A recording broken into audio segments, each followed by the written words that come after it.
Hey everyone, Hatter here, and welcome to episode 4 of Dissecting Gundam. In this episode, we get a first-hand look at the ugly side of the Earth Federation, which highlights some of the series' themes, such as the idea that there are no good guys in war, and the conflict between novel and orthodox beliefs.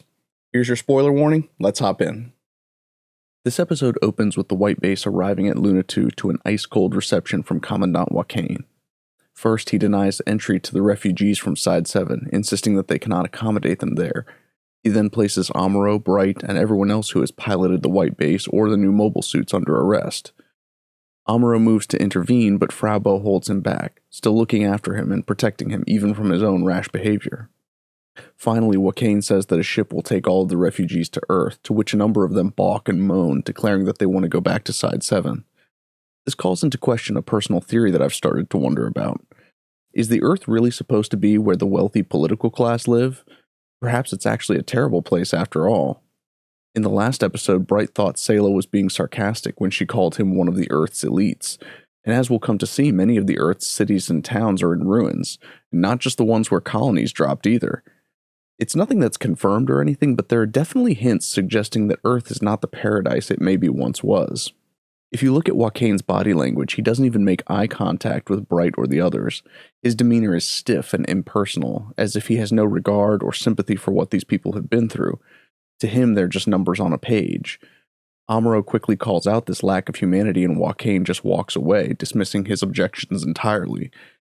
This is the first brick wall that the White Base crew have come up against within the Earth Federation, and similar to the last episode's emphasis on young versus old, this episode will continue to pit the young White Base crew against stodgy bureaucracy. We get to see Bright's righteous indignation when he challenges Wakkein's orders. It's a revealing moment because thus far Bright has played the role of strict and unforgiving superior officer to Amuro, and he sort of gets a taste of his own medicine from Wakkein. This is a common leadership trait in military and corporate structures, when a direct superior may be harsh with those in their charge, but will defend their actions to their own managers or higher-ranking officials. At least this is how it's supposed to work. A junior officer should never throw their subordinates under the bus to higher-ranking officials, but I think Bright is setting a good example of leadership here. In a foreshadowing moment, Wakkein suggests that Bright's inexperience is what makes him afraid of Char attacking, but that Char would know better than to attack a Federation stronghold with one ship. You sure about that? You sure about that? This not only highlights Wakkein's own personal hubris, but also a fundamental lack of understanding for the type of lateral thinking that makes Char such an effective villain. It's no spoiler to say that Wakkein will soon be eating crow, but what he represents in this story is a kind of orthodox thinking, the we do it this way because this is the way it's always been done mentality. Now both Char and the White Base crew, who we will come to learn are a new type of humanity, represent revolutionary ways of thinking and understanding in one another that Wakkein just simply doesn't get. We cut to the Musai, where Char gives us a little bit of world building. To those who may be wondering why mobile suits are even viable, Char himself muses on the idea that despite how advanced technology has become, that due to Minovsky particle interference, combat is now done in close quarters like it was in the olden days. It's Dren who suggests a direct assault on Luna 2, to which Char teases him. Even Dren acknowledges that a frontal assault would be the last thing that they would expect, but he thinks that that's what makes it a good plan.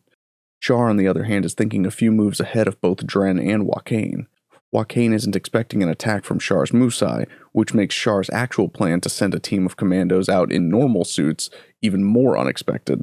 Char's thoughts again drift to his sister Artesia, or as we know her, Sayla Mass. We can't see his emotions through the mask, but the subtext here is that perhaps he's hesitant to attack and knowingly put his sister in danger. He says how strong Sayla is and convinces himself, that's right, Artesia is much gentler, before shouting out his plan to the rest of the crew. I believe that this shows he's in denial because of the timing of everything. See, we could have seen Char in his quarters after a battle thinking about Sayla, pondering whether it was really his sister, but instead it's right in the middle of planning an attack that could result in her harm. Furthermore, even after convincing himself that there's no way Sayla could be his sister, his orders are to capture the Gundam and White Base rather than destroy them. Now, even though it's his own sister, it's clear that Char is not some monster who would kill anyone who got in his way. Clearly, he has some kind of moral code. Again, when contrasted with someone like Wakkein, the villain of the story seems to have much more humanity than a supposed ally of the protagonist. Next, there's a brief scene in which the men of the White Base crew are served meals in the brig. It's not much, but we get the hint that Kai's perceived selfishness is really just pragmatism. While Amuro and Bright are debating, Kai grabs a tray and says, "You really need to eat when you can." Amuro furrows his brow and looks as if he's going to lunge at Kai before Ryu stops him and agrees. As the crew are spending more time with each other, we get to see little moments like this in which the traits and personalities that at first might be off-putting or leave a bad first impression reveal deeper qualities about the person, and the characters come to appreciate one another more. In this instance, Kai, who has thus far been written off by the others as cowardly, selfish, and a habitual complainer, is really just shown to be a practical cynic. After a short sequence showing Char and his men breaching the defenses of Luna 2, Amuro is seen drawing diagrams in his blue mashed potatoes, or maybe they just use some of Luke's blue milk for ice cream, I don't know. But he's explaining the Gundam's learning computer and how it stores combat data in order to compensate for less experienced pilots. We see in this moment that Amuro is suffering from imposter syndrome and doubts himself as a result of understanding the Gundam's high performance. Ryu assures him that he's being too humble, and this is an important relationship to note. So far, Ryu has been playing the role of encouraging older brother to Kai, Hayato, and Amuro especially. Later on in the story, we'll see the difference in character dynamics when Ryu is removed from the equation. Char's plan is successful. He detonates bombs inside of Luna 2 and cripples the fleet, trapping them inside the docks. The base is thrown into disarray, allowing the White Base crew to make their escape. There's even a cute moment when Amuro and Bright coordinate with Kika, one of the children aboard White Base, that allows them to knock out a pair of Federation guards. Already we're starting to see the kind of familial bonds that Tomino tried to create aboard the White Base. He even comments on this specifically in the NHK documentary. With the Magellan battleship pinned in the exit hatch, Wakkein returns to the dock to see the White Base crew cutting the restraints off of the Gundam. He descends upon them with several armed guards to stop them, belligerent even in the face of Char's attack. Bright stands in front of Wakkein, who has his gun trained on the young commander. It's Mirai, however, who chimes in over the intercom, stating that she doesn't care if Wakkein gets soldiers killed as a result of his blind adherence to regulation, but that civilians shouldn't pay the price for it. A lot is going on in this scene because we get to see a somewhat ruthless side to Mirai, while she also tries appealing to Wakkein's sense of humanity, which, as we've seen so far, is somewhat lacking.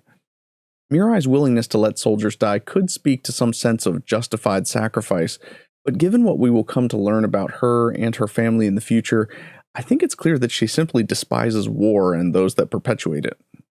Finally, it's Captain Paolo who makes the case that since the White Base and the Federation mobile suits have been top secret up until now, that the civilians that have been using them thus far, Amuro, Kai, and the others, are essentially more qualified than any of the available Federation soldiers to operate them. I don't think it's this logic that convinces Wakkein, however. Paolo locks eyes with Wakkein as he tells him to help the White Base crew, insisting that he'll take responsibility for it. Ultimately, I believe that Wakkein understands that this is Paolo's dying wish, and for that, Wakkein begrudgingly abides. Wakkein gives the order to destroy the Magellan, allowing the White Base to leave port. As it fires its megaparticle cannon, it clears the port as well as destroying another Zaku and throwing the Musai into disarray, allowing them to escape. We're treated to a battle sequence in which Ryu is dogfighting against Zaku's in the core fighter, and Amuro faces off against Char again. We see that Amuro's skills have improved even further, allowing him not only to parry some of Char's attacks, but also predict an attack from behind and dispatch a Zaku with a rear thrust. Could this be hinting at Amuro's latent powers of premonition? Char engages Amuro with a heat hawk in close combat, like the battles of the olden days that he spoke about before. Char narrowly escapes the battle, leaving Amuro wondering what kind of man is he. Even Amuro isn't totally convinced that Char is some kind of evil genius, it would seem. With the Musai repelled and the White Base freed, it is revealed that Paolo has died from his injuries.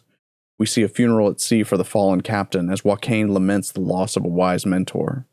He comments how dark times have truly gotten, and it's as if this experience has really changed his heart. Wakkein has learned at great cost that the old ways of doing things might not be the way of the future. The episode closes with Amuro pondering the whereabouts of his father, clearly somehow aware that he's not seen the last of him. That about does it for episode 4. We got to see some more cunning strategies from Char Aznable, as well as another duel between him and Amuro Ray. We got to meet Commandant Wakkein, who sort of embodies that old type thinking that Tamino is suggesting holds humanity back. Now, we haven't gotten very far into the idea of new types yet, but the seeds of the conflict between old types and new types is being planted here. As always, if you guys are digging this series, please give the video a thumbs up and subscribe to the channel. Thank you so much for watching. I will catch you later.